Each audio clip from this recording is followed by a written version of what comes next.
Good morning. तो जैसा कि हमने पिछले क्लास में पढ़ रखा था डिस्प्लेसमेंट, और आज अपना टॉपिक है डिस्टेंस, है ना। डिस्टेंस पता ही होगा क्या होता है displacement. Shortest length of path, किसी पाथ की बिल्कुल शॉर्टेस्ट लेंथ होती है।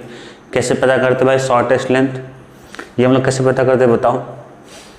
मैं बोलूँ एक पर्सन यहाँ से यहाँ गया, फिर ऐसे आ गया, ए से बी गया, बी से सी गया, तो शॉर्टेस्ट लेंथ आप पाथ कैसे पता करें। बस सिंपल सा तरीका है, इनिशियल पॉइंट पकड़ो, ए से चला है, फाइनल कहाँ पर पहुँचा है, सी पे, और इनकी जो लाइन मिला दो वही तुम्हारा क्या होगा, डिस्प्लेसमेंट होगा।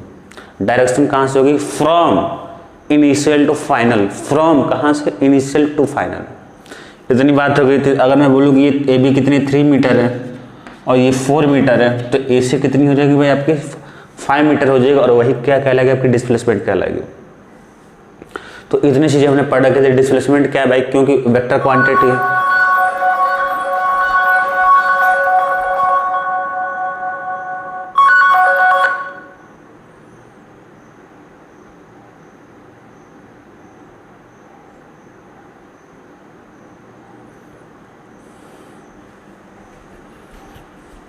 डिस्प्लेसमेंट क्या था, वेक्टर क्वांटिटी। क्यों थी वेक्टर क्वांटिटी, देख लो, ये 3 1 4 1 5 मीटर हो गया, तो AC कितना है भाई 5 मीटर है।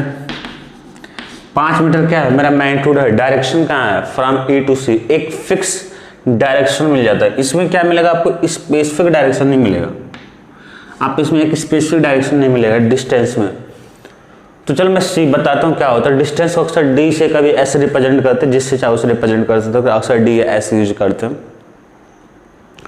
अब आती बात, देखो क्या होता है डिस्टेंस। डिस्टेंस होता है आपका एक्चुअल लेंथ ऑफ पाथ। किसी भी पाथ का एक्चुअल लेंथ होता है, मतलब कोई पाथ ले लो तो उसकी जो एक्चुअल लेंथ होगी वो मेरी क्या कहलाएगी बच्चों, वो कहलाएगी आपकी क्या, डिस्टेंस कहलाएगा। लाइक अगर मैं एग्जांपल, यही एग्जांपल ले लो, तुम यही ले लो, इसके नीचे लिख लेना, जो एग्जाम्पल लिखवा रहा हूँ उसके नीचे लिख लेना, ठीक है। कि मान लो कोई पर्सन ए से बी गया और 3 मीटर गया, 3 किलोमीटर। ए से बी गया 3 किलोमीटर और बी से सी गए 4 किलोमीटर। तो distance actual length of path, मतलब बंदे ने कितना एक्चुअल चला। एक्चुअल कितना चला भाई, ए से बी तक चला 3 किलोमीटर और बी से सी चला आपका 4 किलोमीटर। ये क्या कहलाएगा आपका, डिस्टेंस कहलाएगा, न कि डिस्प्लेसमेंट कहलाएगा। तो ये जो होगा, अब सिंपल सी बात है, आप मान लो इस पर आप खुद को एज्यूम करो, आपने यहाँ से चला, यहाँ से चला, किसी को क्या बोलोगे तुम, भाई मैं 7 किलोमीटर चला हूँ। किसी को बोलोगे क्या, ए से 5 किलोमीटर, है ना, बोलेंगे लोग पागल हो। मान लो सपोज करो आप क्या करो, यहाँ से ऐसे चले, फिर ऐसे चले, फिर ऐसे चले, तो ये क्या होगा 5 किलोमीटर मान लिया। ये भी आप 5 किलोमीटर चले और फिर आप ही चले 5 किलोमीटर, और फिर यहाँ पे आप फिर पहुँच गए जहाँ पे चले थे आप, वो भी क्या चले 5 किलोमीटर। तो आप क्या बोलते हो कि भाई साहब ऐसा है कि मैं 20 किलोमीटर चला, मैं यहाँ से यहाँ तक आने के लिए मैं 5 में 20 किलोमीटर चला हूँ। कभी आप ये बोलते हो कि भाई साहब हमने 0 किलोमीटर चला है ना, तो वो लोग आपको पागल समझेंगे, है ना। तो एक्चुअल लेंथ आप जो पाथ होती है वो क्या होगी आपकी, डिस्टेंस कहलाएगी। एक्चुअल लेंथ आप पाथ क्या कहलाएगी, डिस्टेंस कहलाएगी, ठीक है।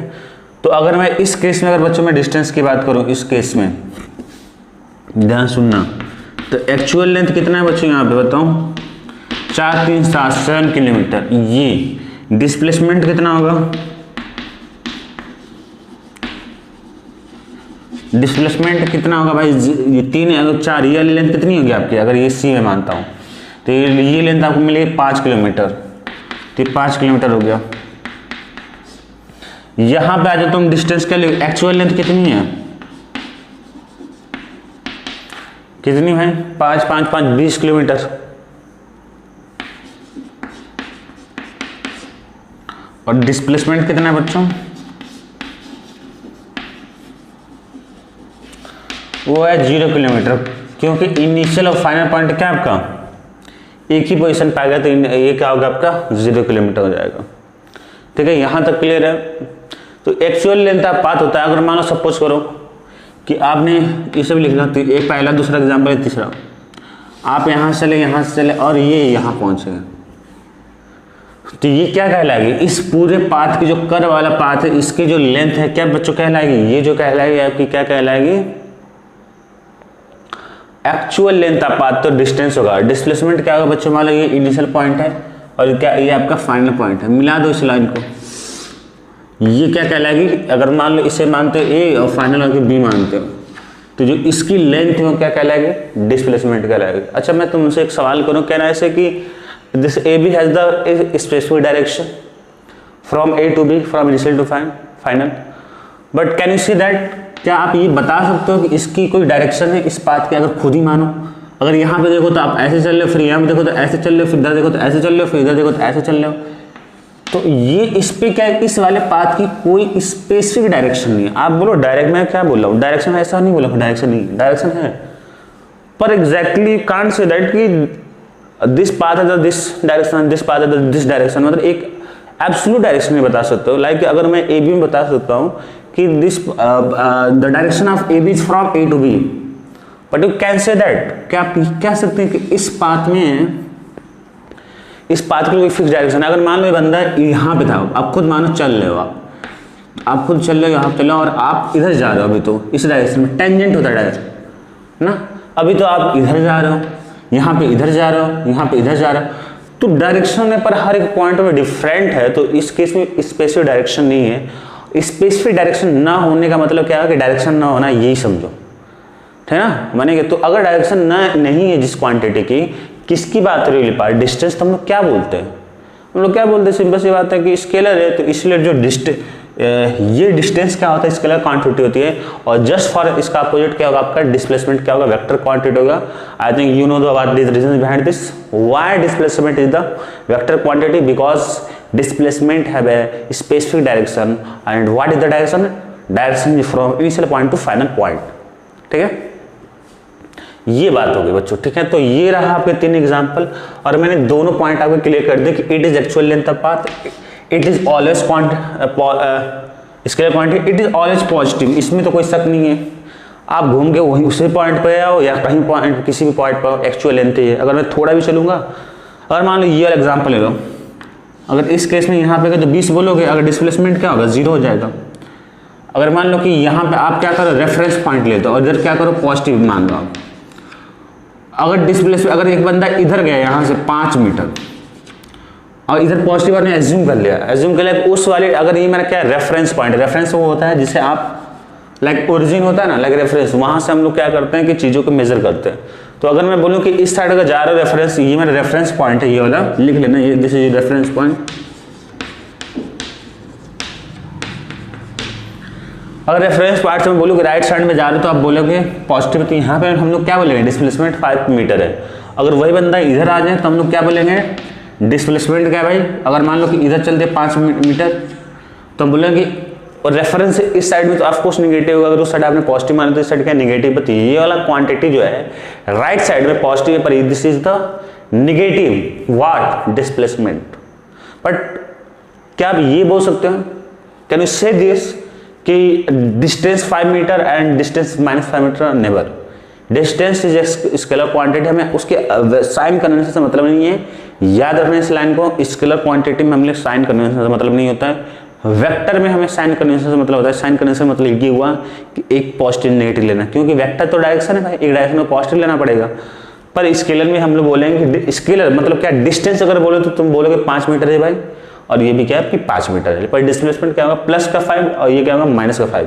क्यों भाई, क्योंकि हमने साइन कन्वेंशन एज्यूम कर रखा है। तो ये हो गया, ये भी पॉइंट क्लियर होगा, it is always positive, it is path dependent, its unit is metre. ये तो एग्री कर दो, इसका यूनिट क्या होगा भाई, मीटर होगा। देख लो 5 मीटर 10 किलोमीटर, क्योंकि लेंथ की यूनिट क्या होती है, मीटर होती है।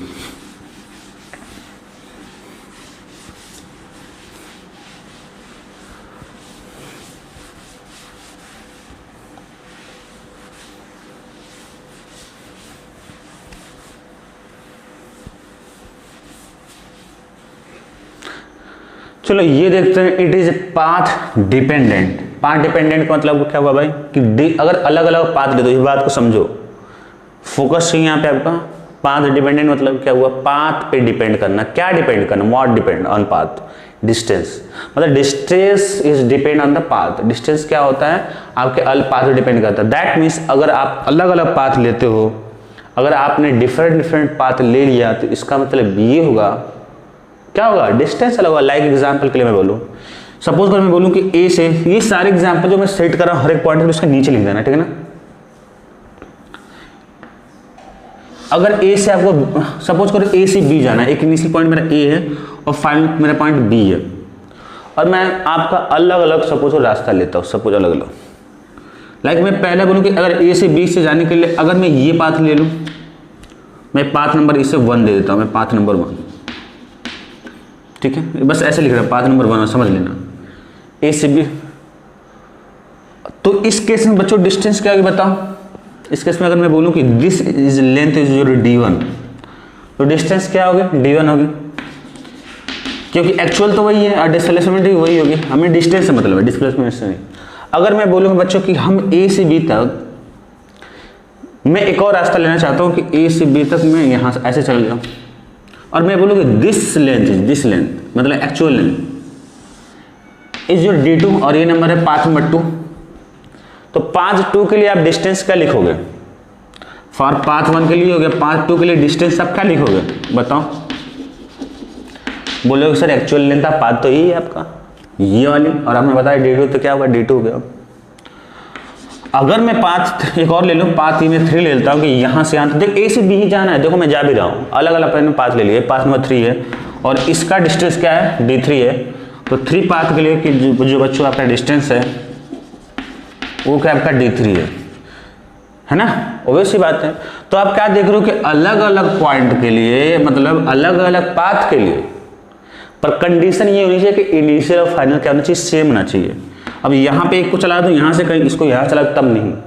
तो अगर इनिशियल ए से बी तक जाने में इनिशियल फाइनल सेम है, और चाहे कितना हो पाथ ले लो बच्चों, हर एक पाथ पे आपके डिस्टेंस क्या होगी आपकी डिफरेंट होगी, क्योंकि distance is the your actual length of path.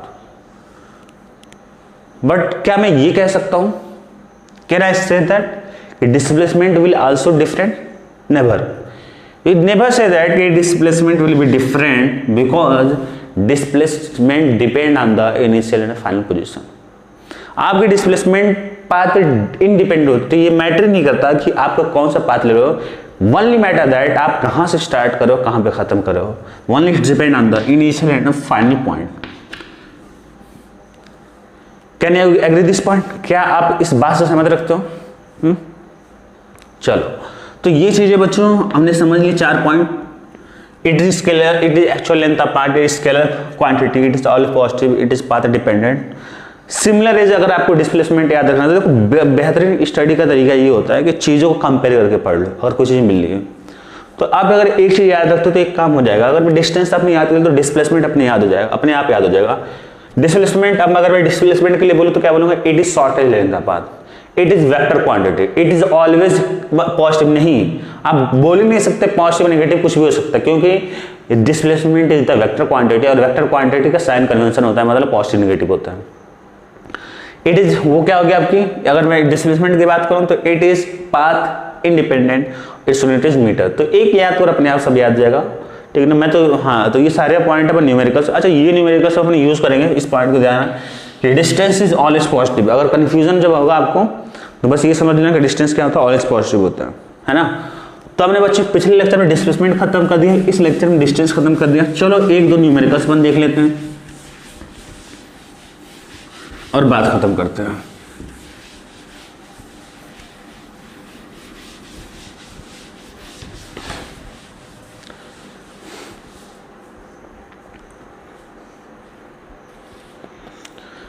दो एग्जाम्पल लेंगे, दोनों एग्जाम्पल से मैं समझाने की कोशिश करूंगा। आपका डिस्टेंस और डिस्प्लेसमेंट देखना ध्यान से।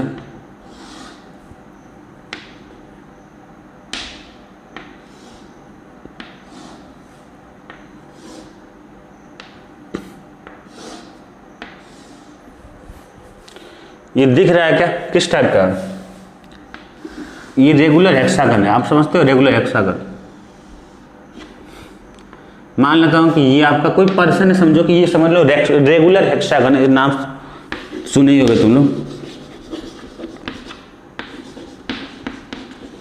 हेक्सागन। पता नहीं गन का GUN होता है या N होता है, देख AN होता है, देख लेना तुम लोग की तो इंग्लिश अच्छी है ना। तो रेगुलर हेक्सागन या AN होता है, जो भी देख लेना। तो ये एक रेगुलर हेक्सागन टाइप का पाथ है। क्वेश्चन को समझ लो, एक पर्सन है, पर्सन मूव्स फ्रॉम ए चल रहा है, बी गया, बी से सी गया, सी से डी गया, डी से ई गया और ई से एफ, ई से बस यहीं तक जा रहा है, ठीक है ना। मान लो एफ पर जा कहाँ तक रहा है भाई, ये नहीं जा रहा है बस। A person move from A to E, कहाँ से कहाँ तक मूव कर रहा है, ए टू ई। अगर और ये जो A B C D E F है ब्रैकेट में डालो, वो क्या है बच्चों, आपका रेगुलर हेक्सागन है। अब ये मत लिखने बैठ जाना कि A B C D E F regular hexagon, अपने आप को स्मार्ट लाओ, कम से कम लैंग्वेज को लिख कर क्वेश्चन को समझने की कोशिश करो। अब ये मत लिखना है A B C D E F is the regular hexagon, बस लिख दिया नीचे मतलब हो गया काम, ठीक है। कम से कम चीजें लिखो और समझने की कोशिश करो। अगर मैं तुम लोग की जगह होता तो मैं एक से पर्सन बता देता और ये डायरेक्शन बता दी ई सी और लिखता डिस्टेंस और डिस्प्लेसमेंट, मेरा काम खत्म, ठीक है ना। आपको मेन काम करना है, फंडा पे काम करना, कॉन्सेप्ट पे काम करना है। आप कितना सुंदर लिख रहे हो, सजा के लिख रहे हो और कितनी तरीके से लोगों में काम नहीं आने वाला है, फिर वो कॉपी में पड़ा रह जाएगा, ठीक है। आप स्मार्ट नहीं हो, कम से कम लिखने की कोशिश करो और समझने की ज़्यादा कोशिश करो। चलो धीरे धीरे आ जाएंगे चीज़ें। तो ये रेगुलर नीचे बना के लिख लो, regular hexagon A B C D F, direction बता रहा है ए से ई तक जा रहा है, तो लिख देता हूँ कि पर्सन मूव फ्रॉम, धीरे धीरे चीज़ें डेवलप हो जाएगी, ऐसा नहीं है। A person move from, shown in figure भी लिख सकते हैं, shown in figure, person move from A to E. अगर ए टू ई मूव कर रहा है बच्चों, तो अब बताना आपको फाइंड करना है डिस्प्लेसमेंट क्या होगा और आपका डिस्टेंस क्या होगा, ठीक है। यहां तक चीजें आपको बताने की, फाइंड करना आपको डिस्प्लेसमेंट क्या होगा, डिस्टेंस क्या होगा। थोड़ी सी मैं आप लोग अटेम्प्ट करो इसको। रेगुलर हेक्सागन का मतलब ये होता है, हेक्सा मतलब 6, गन मतलब साइड, ठीक है ना। हाँ भाई सिंपल सी बात है, साइड ही होगा, खष्टभुज होता है शायद हिंदी में, 6 भुजाओं वाला। तो हेक्सागन मतलब जिसकी 6 साइड क्या हो, 6 साइड्स हो, दैट्स इट। रेगुलर अगर आ गया तो इसका मतलब है कि सारी साइड्स क्या इक्वल है। रेगुलर का मतलब है all sides are equal, all sides are equal. तो अगर मैं इसको ए ले लूं तो अपने आप सब ए हो गया, सब ए हो गया। रेगुलर हेक्सागन में जो बच्चों आपका एंगल होता है, ये एंगल होता है आपका, हर चीज का सबका एंगल भी सेम होगा, वो बच्चों होता है आपका 120 डिग्री। कितना होगा आपका 1, मैं इधर लिख देता हूं, इधर 120 डिग्री, 120 डिग्री होता है इनके बीच का एंगल, ठीक है ना। इनके बीच का जो एंगल होगा बच्चों कितना होगा आपका 120 डिग्री होगा। अब बताना है डिस्प्लेसमेंट क्या होगा, डिस्टेंस क्या होगा। चलो पहले निकाल लेते हैं सिंपल सा वाला चीज, डिस्टेंस। डिस्टेंस क्या होगा भाई, ए टू ई जा रहा है, तो मैं डिस्टेंस अगर मैं लिखूं, सॉल्व कर रहा हूं मैं,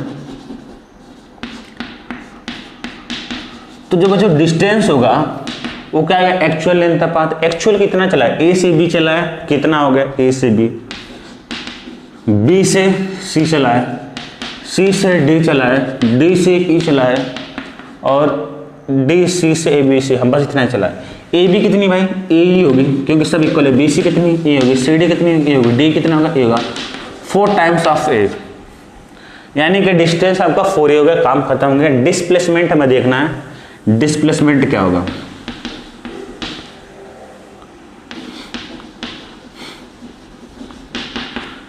displacement is the shortage length पर डेफिनेशन यहाँ पे काम आने वाले। अगर ए टू ई गया है बंदा, अगर ए से ई तक गया है तो इनिशियल तो मेरा पॉइंट ई है और फाइनल पॉइंट ई है। तो अब क्या करो, इनिशियल फाइनल पॉइंट को मिलाने में लाइन ही क्या कहलाएगी और ए टू ई ये क्या कहलाएगा, आपका डिस्प्लेसमेंट होगा। तो डिस्प्लेसमेंट की लेंथ कितनी होगी बच्चों, ए ही हो जाएगी। और ये जो ए है कैसे पता करोगे, इधर से भी पता कर सकते हो या इधर ही से पता कर लो। इधर ही से पता कर लो, करना है तो चलो इधर कर लेते इसको। कैन आई से दैट कि अब अगर ये ए जो है, अगर यहां से मैं लाइन मिला तो बीडी के बराबर होगा, है ना। क्यों होगा भाई, क्योंकि ए बी और ए डी क्या पैरेलल लाइन है, दो पैरेलल लाइन के बीच में आप कितना वर्टिकल ऐसे आप 90 पे खींच लो, सारी लेंथ क्या होगी, इक्वल होगी। तो ए और ए किसके बराबर हो गया बच्चों, बी डी के बराबर होगा। तो BD अब कैसे निकालते हैं, सवाल अब ये है, सवाल ये BD कैसे निकालना है। यहाँ पर थोड़ा सा मैथ आएगा। आपको पता है CD A है और BC कितना A है, और ये जो एंगल कितना है 120 डिग्री। आप यहाँ तक एग्री करते हो, ठीक है। अब मैं क्या करता हूँ कि इस चीज़ को मैं इधर अलग सा बड़ा सा ट्राइंगल बना देता हूँ। समझना, ये चीज़ लगभग बहुत सारी जगह पे काम आने वाला, तो इस चीज़ को समझना। ये मैं ट्राइंगल बनाने जा रहा हूँ बच्चों, BCD अलग से इस साइड, ये अपना B हो गया, ये अपना D हो गया, यहाँ पे C है, और ऐसे कुछ है। ये लेंथ क्या है बच्चों, A है, और A है, और ये एंगल कितनी बच्चों 120 डिग्री, ठीक है 120 डिग्री। अगर आइसोसेलेस ट्राइंगल, ये आइसोसेलेस ट्राइंगल बन जाएगा भाई, क्योंकि दो साइड्स क्या इक्वल है, बोलो। अगर यहाँ से किसी वर्टाइस से अगर आप परपेंडिकुलर डालते हो सामने लेंथ पे, समझ, मैं यहाँ पे परपेंडिकुलर डाल दिया, ये ले लो आप, ठीक है। परपेंडिकुलर मतलब क्या हुआ, ये 90। तो अगर ये 120 डिग्री है तो बच्चों ये आधा हो जाएगा, ये 60 हो जाएगा, और ये भी क्या हो जाएगा 60 हो जाएगा। मतलब क्या, किसी भी आइसोसेलेस ट्राइंगल में अगर वर्टाइसेस से एक परपेंडिकुलर डालते हो सामने वाले साइड पे, तो एंगल बाइसेक्टर हो जाएगा। एंगल बाइसेक्टर मतलब होता है हाफ हाफ करना। तो 120 का हाफ क्या हो जाएगा, 60 हो जाएगा, और 60 हो जाएगा। अच्छा, ये A है और ये भी A है, तो क्या आप लोग बता सकते हैं कि ये लेंथ कितनी होगी, बता सकता हूँ। अगर कंपोनेंट लेना है तो तब भी तो बता सकते हो। अगर ये A है तो A cos 60 हो जाएगा, और ये क्या हो जाएगा A sin 60। या आप फॉर्मूला लगा के लगा सकते हो कि sin 60 क्या होगा, परपेंडिकुलर अपन में क्या हो जाएगा, हाइपोटेनस, तो यहां से भी आ जाएगा, लगा देना, तो A sin 60 हो जाएगा। और सिमिलर चीज अगर ये भी लगाओगे आप यहाँ पे, तो ये भी हो जाएगा A sin 60। हमें तो BD चाहिए, तो BD कितना हो जाएगा बच्चों, A sin 60 प्लस में क्या हो जाएगा, A sin 60 लिख लें यहाँ पे, तो A sin 60 प्लस में A sin 60 मतलब कितना होगा 2A sin 60। sin 60 मतलब कितना हो गया √3/2, यानी कि √3 टाइम्स इंटू में A। ये आपकी क्या होगी बच्चों, डिस्प्लेसमेंट हो गया और डिस्टेंस हो गया, ठीक है। चलिए अपन नेक्स्ट एक क्वेश्चन करते हैं।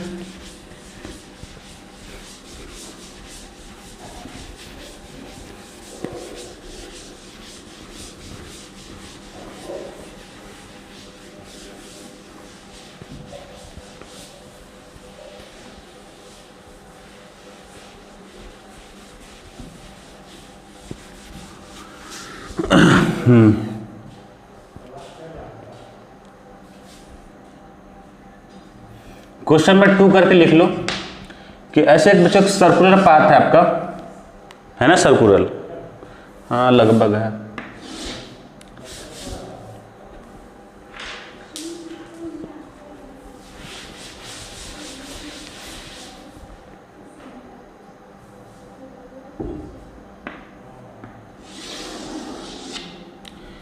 ये आपका सर्कुलर पाथ है बच्चों, ठीक है।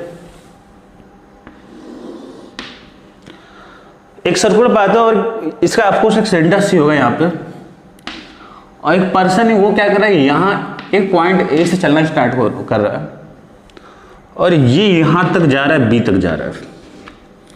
A से चल रहा है, कहाँ तक जा रहा है बोलो, B तक जा रहा है। A से चल रहा है, B तक जा रहा है। A person move from A to B। अब क्या बच्चों, अगर ये सर्कल है तो ऑफकोर्स इसकी कुछ रेडियस होगी, और बोला कि ये जो रेडियस है R है, और ये क्या आपकी रेडियस R है, तो कहीं ना कहीं जो AB बन गया वो क्या बन गया बच्चों, आर्क बन गया। और ये जो आर्क AB है, सेंटर बोल रहा है कि एंगल थीटा बना रहा है। ये आपको फिगर से साफ साफ दिखना चाहिए कि अच्छा ये एक सर्कुलर पाथ है, A से B तक जा रहा है, डायरेक्शन बता रहा है आपका, और रेडियस R है, एंगल थीटा इतना दे रखा आपको, ठीक है। अब आपको बताना है कि इस केस में आपका डिस्प्लेसमेंट कितना होगा, डिस्टेंस कितना होगा, दोनों चीज बताना है। डिस्प्लेसमेंट कितना होगा, डिस्टेंस कितना होगा। मैं लिख देता हूं क्वेश्चन, आप लोग ट्राई करो।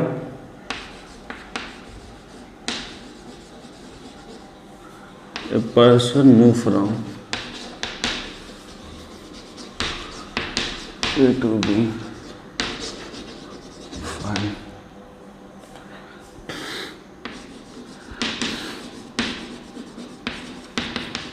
and distance are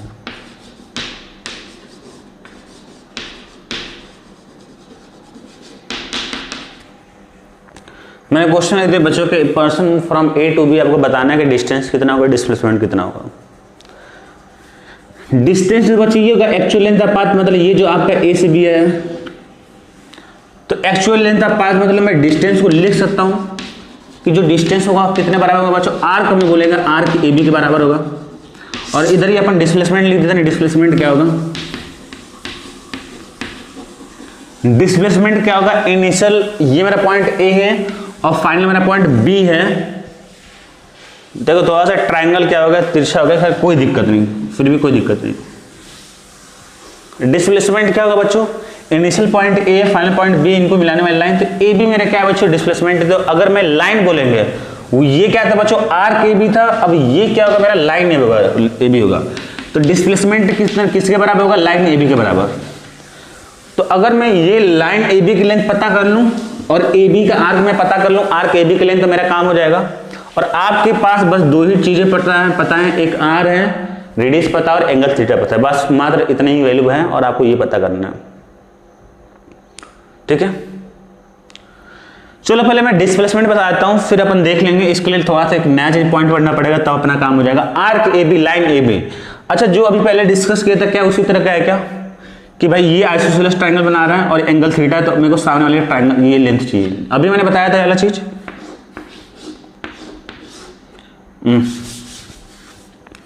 अभी ये चीज मैंने बताया था, रेगुलर हेक्सागन था और हमने ये लेंथ निकाली थी, और ये भी ए था, ये भी ए था, और ये क्या था, थीटा था।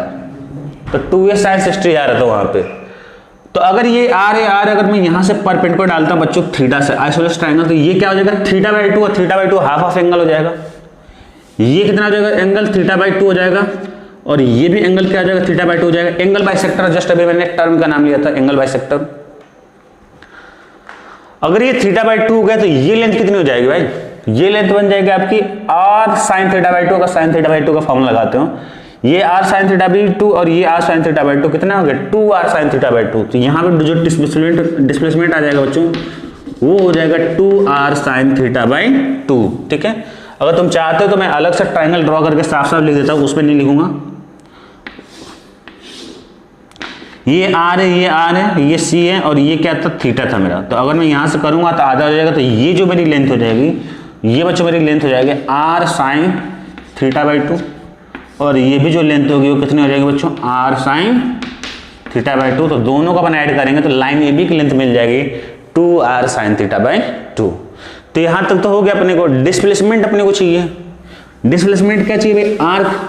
अब सवाल ये है कि मेरे पास आर्क पूछ रहा है और रेडियस और थीटा बस पता है, तो क्या मेरे पास फॉर्मूला पता है क्या। जूम पे मैं डिस्कस कर रहा था तो ये मैं फॉर्मूला बताया था, बहुत लोग नहीं थे, तो ध्यान से सुनो इस चीज को। जो बच्चों एंगल होता है ना, एंगल, ये फॉर्मूला तो एंगल जो होता है बच्चों वो होता है आर्क अपॉन में रेडियस, आर्क अपॉन में रेडियस। तो आप इस चीज को ऐसे मत याद करो, अगर क्रॉस मल्टीप्लाई करो तो आपको मिलेगा arc equal to radius into में एंगल। अब सवाल ये उठता है भाई ये कैसा एंगल है, ये एंगल वही है जिस आर्क के अगर आप लेंथ निकाल ले हो उस आर्क के थ्रू, ध्यान सुनो, ये एंगल कैसा है भाई, ये एंगल मानो इस आर्क की लेंथ निकालो तो इस आर्क के थ्रू मतलब ए बी के थ्रू सेंटर पे बनाए जाने वाली जो एंगल होगी वही क्या कहलाएगी, एंगल, वही एंगल लेंगे। तो अगर ये मेरा ए बी आर्क था तो कितना एंगल बना रहा है भाई, थीटा बना रहा है। तो ये फॉर्मूला आपको याद रहना चाहिए कि आर्क इक्वल टू होता है रेडियस इनटू में क्या, एंगल। तो जो आर्क होगा रेडियस इनटू एंगल होगा। तो आर्क को मैंने यहाँ पे निकालना, आर्क कितना है मेरा, ए बी के ऊपर आर्क के लिए ऐसे हम लोग साइन लगाते हैं, ठीक है ना, कर्व टाइप का। तो ए बी जो मेरा आर्क उसकी लेंथ कितनी है, रेडियस कितना बजे आर है, और एंगल कितना है उसको तरह थीटा है। तो आर्क इंटू में थीटा, यानी कि ये जो लेंथ है आर इंटू थीटा आ गई ना, आर्क ए बी की लेंथ मिल गई। तो ये आपका क्या कहलाएगा बच्चों, डिस्टेंस कहलाएगा। ठीक है, ये चीज हो गई क्लियर। तो अपने अपना डिस्टेंस और डिस्प्लेसमेंट बिल्कुल क्लियर कट हो गया और हमने न्यूमेरिकल्स भी देख लिए।